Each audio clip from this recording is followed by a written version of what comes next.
কুয়েটের শিক্ষার্থীরা যেই ধরনের কর্মসূচি পরবর্তীতে ঘোষণা করবে, তারা যেহেতু অনশন ভঙ্গ করেনি,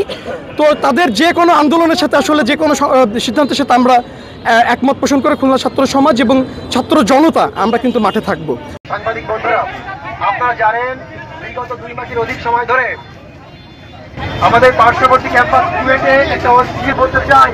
ইন্টারিমের কাছে আমাদের আহ্বান থাকবে যতক্ষণ না পর্যন্ত এই ভীতিবাসীকে অপসারণ না করা হবে। 48 ঘন্টা পার করে ফেলেছে, তারপরও আমাদের ইন্টারিমের পক্ষ থেকে কোনো আমরা ইন্টারিমকে ক্ষমতায় বসিয়েছি, কিন্তু ইন্টারিম যদি আমাদের সাথে